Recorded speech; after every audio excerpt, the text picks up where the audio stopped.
আমরা এসছি মেহেরপুরের কুতুবপুর গ্রাম থেকে, এসছি 21 তারিখে এখানে মধু সংগ্রহ করতে।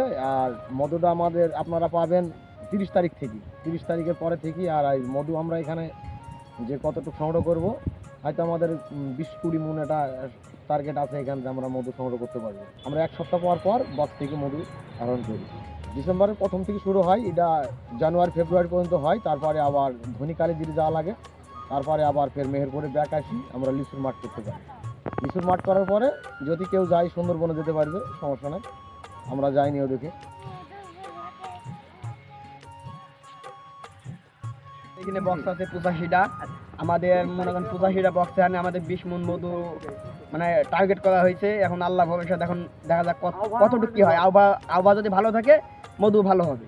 চারিদিকে শুধু সরিষার মাঠ মানে শুধু মাঠকে মাঠ হলুদ আর হলুদ। মৌমাছি মনে করেন যে বক্সে আছে, এরা আছে, যে কোনো সময় মনে করেন মৌমাছি চলে যায়। মনে করেন রোদ যতক্ষণ থাকবে মৌমাছি ততক্ষণ কাজ করবে। 3 কিলোর মধ্যে মনে করেন সব থেকে ভালো হয়, মানে মৌমাছিতে কাজ করতে পারে দ্রুত।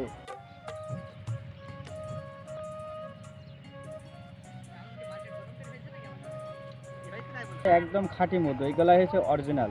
এখান থেকে মধু নেবেন, ভাইরা যে মধুগুলা সংগ্রহ করলে সেগুলার খাবেন, অনেক সুন্দর বা সুস্বাদু। মৌমাছি উঠছে, কৌতূহল বশত এখানে নামছে।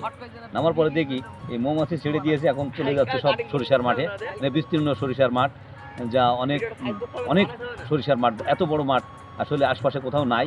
আর এরা দূর দূরান্ত থেকে এসছে যা মধু সংগ্রহের কারণে। তো যা বুঝলাম তাতে বললো যে ভাই আমরা 20 মণ মধুর টার্গেট নিয়ে এখানে আসছি, প্রতি বছরই নাকি এরা আসে। আজকে যা দেখি ভালো লাগলো। এখানে প্রতি বছরই ভাইরা বাইরের থেকে এই যে সরিষা ফুলের মধু, এখানে খাঁটি সরিষা ফুলের মধু পাওয়া যায়। ভাইরা প্রত্যেক বছরই এখানে মধু সংগ্রহ করতে আসে। বিভিন্ন এলাকা থেকে ভাইদের কাছে মধু সংগ্রহ করে নিয়ে যায় বিক্রয় করার জন্য, বাচ্চাদের খাওয়ানোর জন্য। এখানে খুব সুন্দর খাঁটি মধু পাওয়া যায়, সরিষা ফুলের সুন্দর একটা খাঁটি মধু এখান থেকে ভাইরা সংগ্রহ করে এবং বাচ্চাদের খাওয়ানোর জন্য বা দোকানে বিক্রয় করার জন্য ভাইরা এখান থেকে তাদের কাছে বিক্রয় করে। গাংনীতে এবার প্রায় 3000 হেক্টর জমিতে সরিষার আবাদ হয়েছে। আমাদের যদি মৌমাছির দ্বারা সরিষা ফুলের পরাগণ হয় তাহলে সেখানে 15 থেকে 20% পর্যন্ত ফলের সেটিং বৃদ্ধি পায়, যার ফলশ্রুতিতে উৎপাদন 15 থেকে 20% বেশি হয়।